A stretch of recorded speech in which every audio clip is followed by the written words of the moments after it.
To those who judged him, I'm truly sorry because you missed out. You missed out on the depths of a man who lived with intention, with heart, and with honor.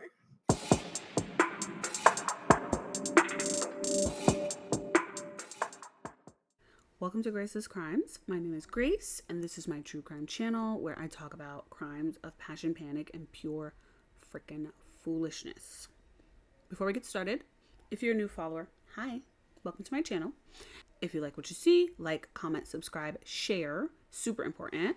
And we're just gonna get right in. So one of the things I like to do before every video is say, my love of my auntie. I became a true crime fanatic when I was a little girl because of her.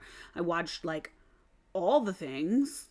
Why was I watching Murder, She Wrote when I was 17? Please explain. Why was I all up in Matlock's business? Because of her. And it's been very difficult for us as a family, but this makes me feel closer to her. So I'm talking to her, and you guys are just eavesdropping in our conversation. So we're going to get started. I would love to talk about this case.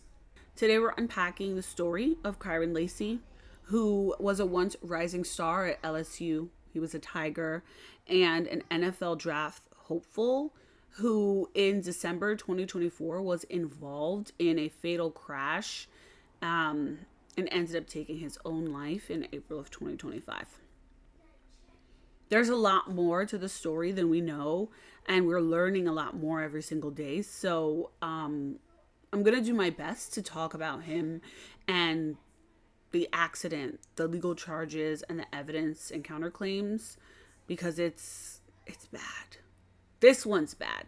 So Kyren Pierre Lacy, who was born December 27th of 2000 in Thibodaux, Louisiana, was playing football at Thibodaux High School and then at the University of Louisiana Lafayette, where he then transferred to LSU.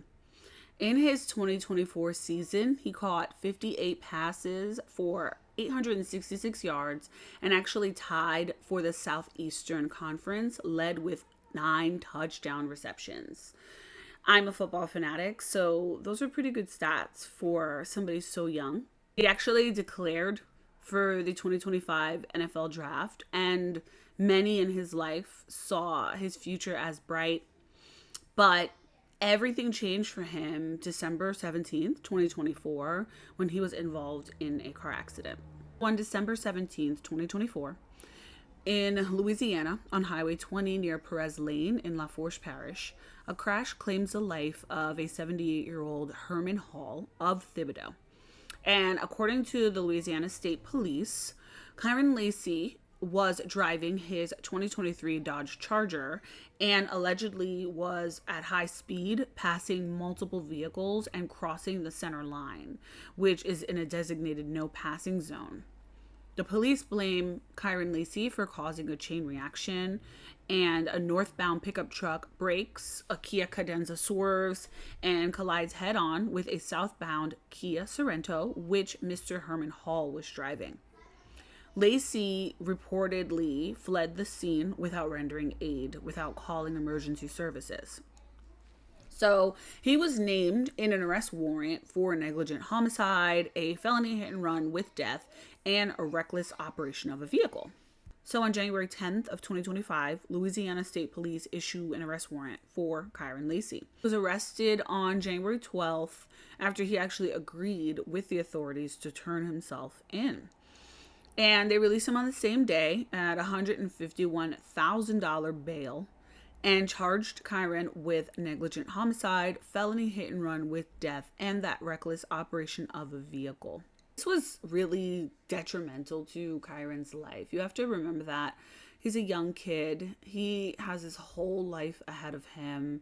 He's going to be in the NFL, hopefully, and he's really excited for his future. He's 24 maybe at this point, and being 24 and being able to say that you might help your family get out of upper middle class poverty, whatever it is that you are in, you always want better for yourself and your family. And I think a lot of us first generation kids, a lot of us black children are raised to like, oh, when we get older, we're going to take care of our parents. Like, I don't hear a lot of different cultures saying that, but definitely in like the immigrant culture and the Southern culture, there's this like goal that you're going to help your parents. That's like your main life goal. Teammates talk about Kyren in a really positive light. About 2 weeks before he passed away, one of his teammates was talking about how they were going home from training in Texas, and you know, they were kind of driving home and just talking and talking, and he says he remembers like that Kyren kept asking him like, how are you doing mentally? And he said he's asking that question a lot. He's asked it before, but he was asking it more than usual. And he really noticed that. And he realized that maybe something was going on with Kyren. And he said it's been really tough for him to kind of get past that. And he keeps that in the back of his head, right? To kind of like push forward. This kid, Brian Thomas Jr., is going into the NFL season, you know, really wanting to honor Kyren as much as he can. That's been a tough one for me because, I mean, like, I was with Kyren like 2 weeks before it happened. So we were on our way home. We was training together in Texas. We was on our way home, and we was just talking. We drove home. So we was just talking the whole way.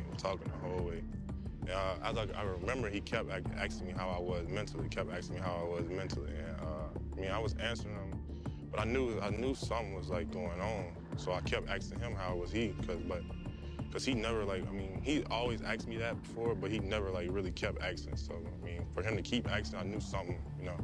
So I mean, I was asking him, but I mean, I would feel like I wasn't really able to get everything out of him or whatever. Mm-hmm. So, but I mean, that's just it's been tough for me just trying to get past it or whatever. There's also Malik Neighbors, who considered Lacy his best friend, like a brother, and they often communicated daily. He's continuing to honor Lacy by wearing custom thigh pads. There's also Jaden Daniels and Amik Robertson, who have shared, you know, final conversations and just final moments with Kyren. I want to talk about his parents really quick, just because I can't imagine it. Losing your child the way that they lost him, and we'll get into that as well. So Kyren's parents are Kenny and Candace. Kenny is the head trainer at BST Academy, which is Blood, Sweat, and Tears. They offer basketball, baseball, and one-on-one fitness training. His mother, Candace, is actually a singer and a DJ, songwriter and performer, as well as a professional school counselor, and she was involved in community service just like Kyren's father, and they were both very strong supporters of their son's career. Kyren has 2 little brothers, Jaden and Liam, according to his profile on the Louisiana Ragin' Cajuns website. His girlfriend was with him for 5 years. And she talks about in an Instagram post that being his girlfriend for the past 5 years was the greatest honor of her life. They're so young, so losing anyone is hard. Losing your first love the way that she lost him is incredibly tragic and really unfair. God saw the pain and he whispered, "You have done enough, my child." And while losing him shattered a piece of me, I find peace knowing that he is safe now. He doesn't have to fight anymore, and he doesn't have to prove himself to anybody. He is free, and he is surrounded by a peace that this world could never offer. On April 12th, 2025, 2 days before a scheduled grand jury hearing related to the December 2024 car crash, Kyren Lacy gets into a verbal argument with a family member, and he fires a gun into the ground before fleeing the scene. A vehicle pursuit with the police occurs, and it lasts for several miles, which ends in Kyren Lacy's vehicle crashing. When the police come up onto his vehicle, they find him dead in his car with a gunshot wound to the head. Body cam footage revealed no shots were fired after the pursuit ended. And it's really a tragic loss. It seems as though what happened during this traffic collision and the accusations really had an effect on his mental health. The part of this case that sucks the most is that most recently, in October of 2025, Kyren Lacy's attorney was interviewed on the local news, and he has footage that claims to exonerate Lacy. And what it shows is that Lacy's vehicle was not involved in that crash because he in fact came safely to a stop quite a ways away from where the accident actually occurred. So what the data was saying originally was that Kyren Lacy passed 4 cars at high speed. And there's just no disputing this fact. However, he was in his lane of travel, which according to the reports, remember they said he kind of swerved and went over the line. He was 92.3 yards in his own lane. And at the time of the impact, he's a full 72 yards behind the vehicles. LSP's report says the Kia Cadenza was facing an imminent head-on crash after the gold truck swerved, but the DA says that's incorrect. The DA's report says Lacy was back in his correct lane 1 second before the crash, and the 2 cars were 361 feet apart. The DA says, should it have been a passing zone, Lacy, quote, would have been back into his lane with 3 times the required distance and would not have been responsible for any crash. Ultimately, the DA says the driver of the Cadenza was, quote, following too close, which caused her to take evasive action to avoid hitting the back of the gold truck.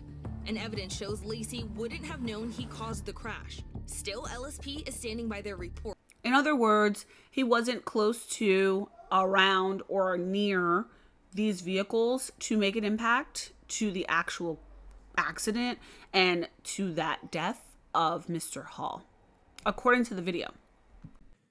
At some point in time, you're going to see the collision, which we're going to know is vehicle number 2 from oncoming traffic colliding with the vehicle of Mr. Hall. You will see another vehicle come to a stop, and then you'll see Kyren Lacy come to a stop. I don't really understand how October of 2025, almost 10 months after you arrest somebody for an accident, that's when the police come out with additional footage and new evidence. The whole case makes my head hurt because it's like, you could have released the footage earlier. Is this the way that your police department usually works? Did you not release it based on who he was? Did you just assume he was a criminal? Why wouldn't you show the family of the victim what happened as well? They deserve to know how their loved one passed away. This poor kid was taken through the mud, and you guys publicly, judged him, and he couldn't take it. People can't withstand shit like that, especially nowadays with social media and all this other nonsense. Everybody has their conspiracy theories, and now we've lost another young man to, mental illness. I need some justice here. Like, as a onlooker, I'm irritated. So I can't imagine what the family is feeling, and I can't imagine what even the people who's everybody involved. It's so stupid. Why would you not release the footage? I feel like police report and footage are first, then criminal charges. We don't just put criminal charges on people and then wait that long for evidence. That's a very long time. That's almost a year of the attorney probably fighting to get that footage. And I really hope that they get justice. So I'm really sorry to Kyren Lacy's family and his little brothers. They're really young. They're in middle school. And I hope that they can find a way to, continue on his legacy and remember him as K2 and remember him as, a happy football player who loved life and loved his mom and dad and loved them and loved his girlfriend. I'm annoyed. I'm annoyed for them. I really am. Anyway, until next time, thank you for watching, and I'll see you in the next one. Bye.